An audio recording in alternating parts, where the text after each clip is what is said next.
Oh, you guys, be gentle on these guys. They're from Jersey. There's the Jersey Shore at Comikaze, guys.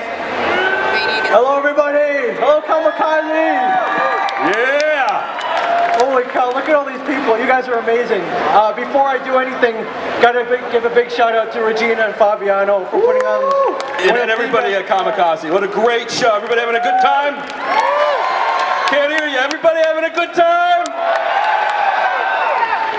Pump them up, Mike. Come on, Michael. Somebody said something about the Jersey Shore. Those losers are from New York. We're Jersey Shore. Jersey strong. How's everybody doing? I mean, how do we follow Michael Rooker? We can't. We should leave. No, get back here. All right. Get back here. I had a couple of stories before we start. We'll open up the Florida Q&A.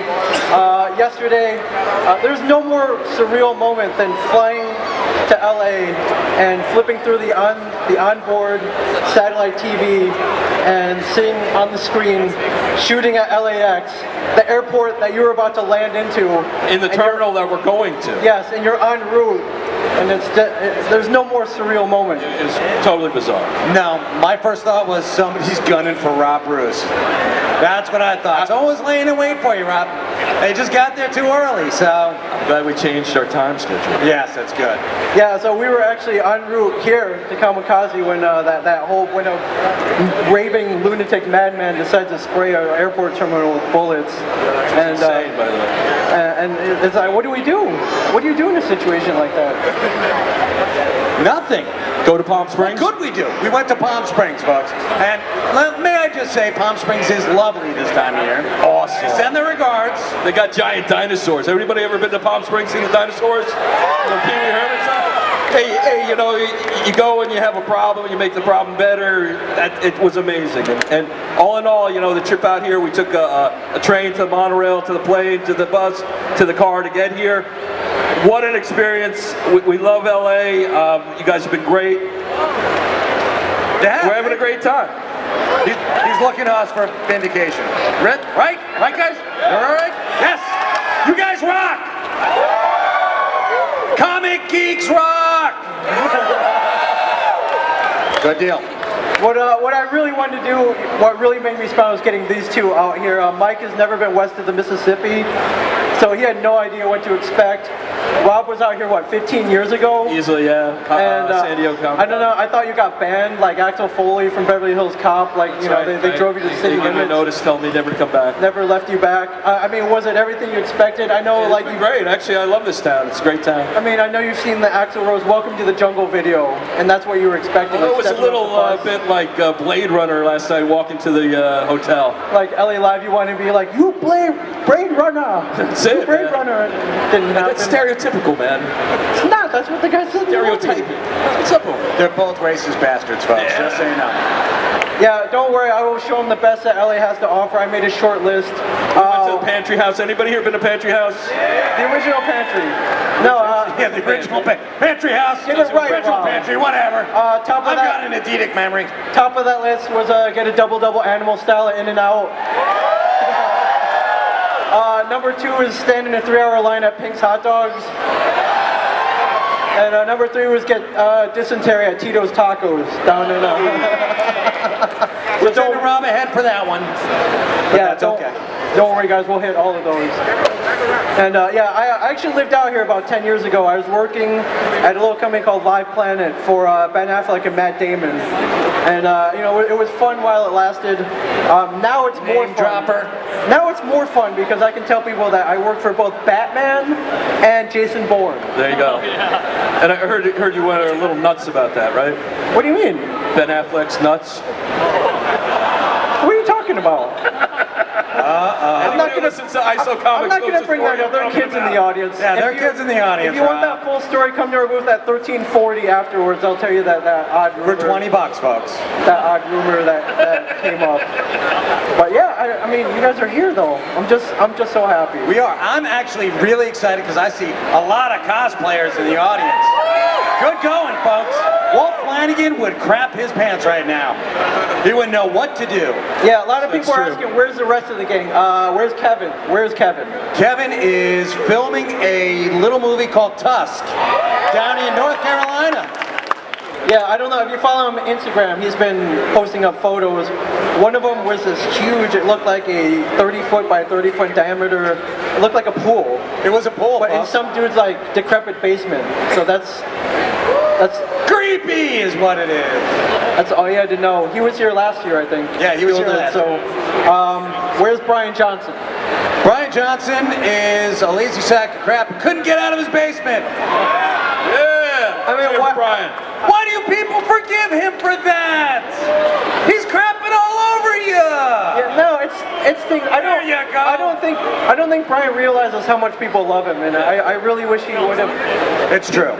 He said he was going to come. He committed. He had a signed contract, and I was literally about to hit the button to send it in. He's like, "Don't send that in. I'm not going." Yeah, but why didn't he come out? I know. I'm like, why? I'm like, why aren't you coming out? And he wouldn't. He was real vague about it. Later on, my theory is that if you watch the first episode of Comic Book Men, you saw that Lou Ferrigno taught him how to work out and be healthy. I think he was looking at the guest list. He said, okay, Michael Rooker, cool. Bruce Campbell, cool. Lou Ferrigno. It's like, holy crap, I can't show up now. I'm still fat. As a matter of fact, I gained 20 pounds. Yeah. It's true. I think he got scared. Probably. So, and where's Walt Flanagan? Walt don't fly. Walt don't fly, folks. Walt doesn't fly. You know what? We need somebody to watch the store. Walt doesn't fly so much that he's never even eaten a sandwich in his life. Yeah, he's a weird guy like that. I have no idea what one has to do with the other. But go with it, Rob. It works for you. You get sandwiches on airplanes, right? That's. Yeah, you got anything else, or you want to open up for questions? Let's open up for questions. We have I see some mics eager down there. young Anybody, faces. Woohoo! Let's see some hands, folks. Anybody? Anybody? Over Got a there. question?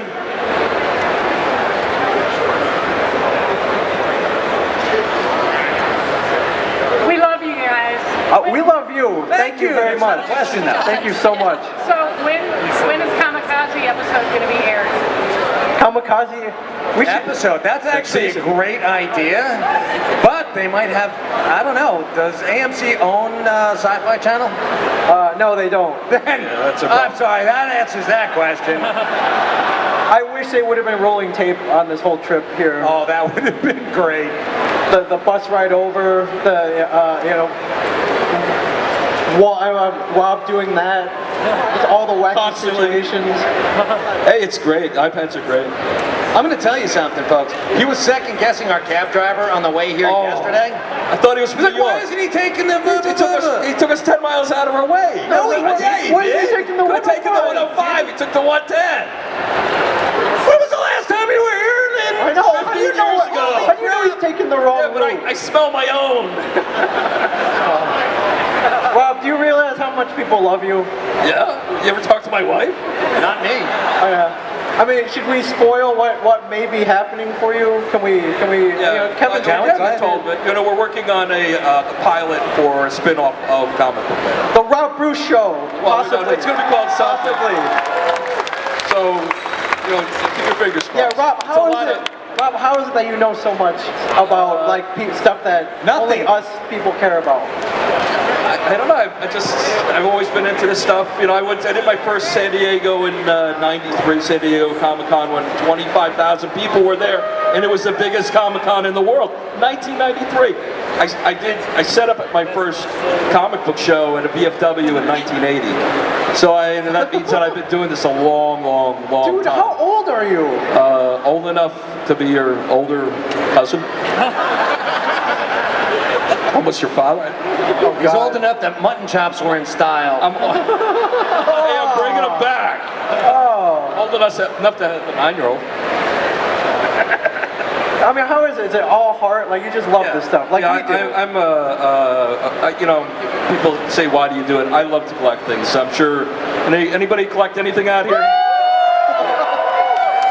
You know, it becomes an obsession, and then your obsession becomes your. Just every day you breathe, you know, it's all about learning and finding and discovering and going out at 6 a.m. Rob, going- I see a going guy to back some, there. He's holding up a jar with a human heart in it. So That's good. all right. There are some serious collectors in this group. Yeah, but you know, it's just a matter of collecting stuff and figuring out what it is. Anybody else have a question? I actually, you know, as crazy as it sounds, we travel west. We don't have a lot of room to bring stuff back, but at Tanami, they have the Hypnotoad left over from San Diego Comic-Con, $12. $12 for a Hypnotoad. You can't beat it. It's a limited. They only made 2,000. I bought a couple of those because you never know. Plus, it's Futurama. I mean, Futurama is freaking great. So I bought some other Futurama stuff, and I actually been buying a lot of comics, all at 50 cents a piece. But if you want to come by, I'll sell them at $5 each. Way to do business, Rob. It's always a businessman. This gentleman right here. How do we all meet Kevin? I'm going to let you start off. I'm going to start, so when I was going to college, University of Michigan, don't know if anyone's from the Midwest. Yeah! I was working at a computer lab, and there was a snowstorm one day. I got bored, decided to make a Clerks fan site. This was back in 1995. And it was literally the first fan site. I mean, Yes. at that point, the internet's a year old. It's as infancy. I decided to make a Clerks fan site. I ripped off a bunch of clips. I basically violated every copyright rule in the book.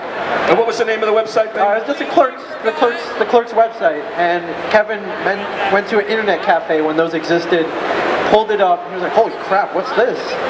You know, and he found it, saw it, liked it, gave me a call, asked me if I wanted to work with him, and now I'm sitting up here at Comikaze. It's like 20 years later, dude. Like 20 on a years. TV show with you two. It's crazy. And I work with Kevin Smith, so you know, just do what you like, and you know, things tend to work out. It's worked out for you.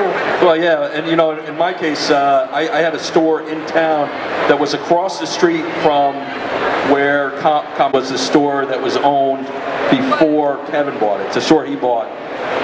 And I knew Brian when he was running it originally in Red Bank, and you know, I'm from Red Bank, and born and raised. And Michael? You didn't answer the question. How did you meet Kevin? You just rambled. I met Kevin. First time I met Kevin, he was shooting Chasing Amy, and he was working across the street. And I said, "Hey, you're Kevin Smith." That's the first time I met Kevin. First time I met Kevin Smith, I was actually working in a supermarket, and he was buying toilet paper. Yeah. Is this a real story? Real story. I was working at the Superfood Tent in Red Bank, and he was he was deciding on Charmin or Angel Soft. I walked by and I said, "Don't squeeze the Charmin, and go for the Angel Soft. And also, I'm a huge fan of your stuff." And it's like 6 o'clock in the morning. He thought he was safe. He like shook his head. He's like, "Oh crap, one of you." And he didn't remember that story until I reminded him like 15 years later.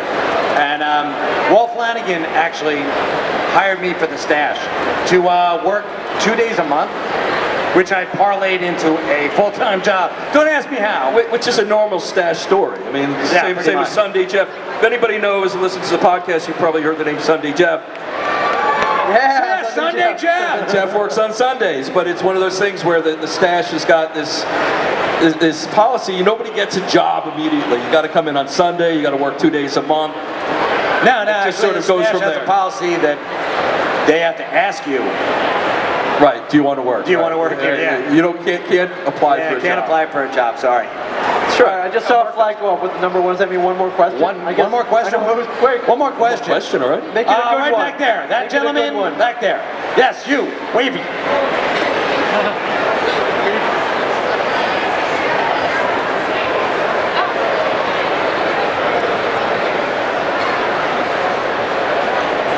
Did you hear that, Rob? I Something can't. about How about we meeting get him a somebody, microphone so he can repeat that meeting question? somebody for the first time and being speechless. There we go. How about Michael backstage? Hold on, That was pretty amazing. let him repeat it. Okay, have you ever gone anywhere and you've seen somebody famous who you were so speechless to even just go up and say hello, but it was one of their associates that actually came over and brought them to you, and you ended up meeting somebody rather than waiting 5 hours in line? I never wait 5 hours in line for anything, but that's beside the point. You're a baller, Rob. I don't know about speeches. I remember that same thing when Kevin contacted me to work on his site. He left a message on my phone. He was like, "This is the number of the office. Will you call at 3 p.m. tomorrow?" And I was like, "Holy crap!" Like, it was him because I knew the voice in Clerks. And I was like, all right, so called the office at 3 o'clock. Phone rings about 3 times and it picks up and I hear this, hello. And I'm like, hi, yes, is Kevin Smith there? He's like, no, he's not here right now. And I'm like, it's all right, he told me to call, this is cool, like I'm not, you know, he really told me to call. Is he there? He's like, no, call back later. I'm like, all right, cool. And I hung up and I realized the guy who picked up the phone was Jason Mewes. Jason Mewes, for a short stint, answered the phones at the Busque offices. Very short stint. And that's exactly how he did it. But after that, I hung up. It was 5 minutes later. It hit me. I was like, that was Jason Mewes. That was Jay from Clerks. That's crazy. Had I known, I probably would have been a little starstruck. But like, I didn't think he would be answering the freaking phone. How about you, Michael? Me? Yeah. Me? One time, actually, Alice Cooper called the store one time looking for Walt because he had heard that Walt was a huge fan, but I knew it was Alice Cooper, and I went all fanboy on him. And now Alice Cooper has one of those voices that you just cannot not know it's him.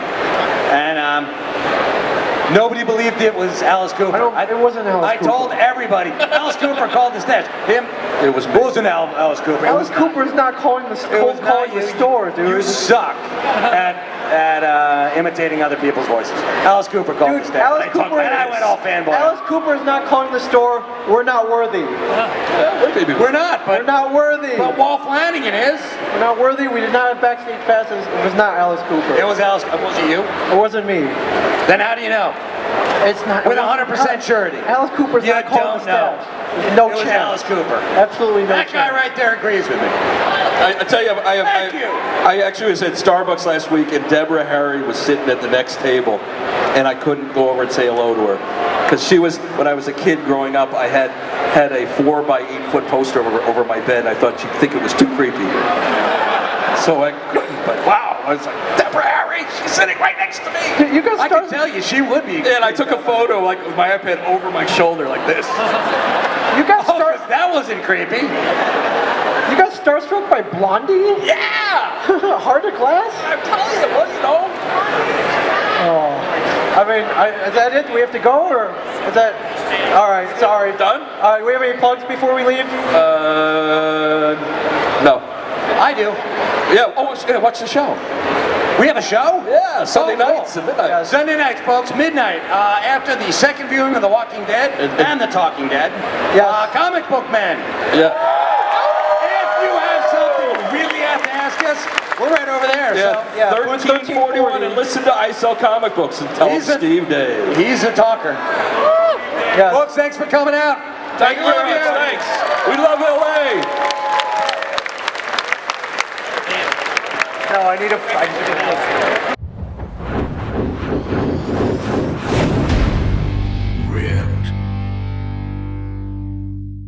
Check out bkbn.net. Jason David Frank, Tommy the Green Ranger.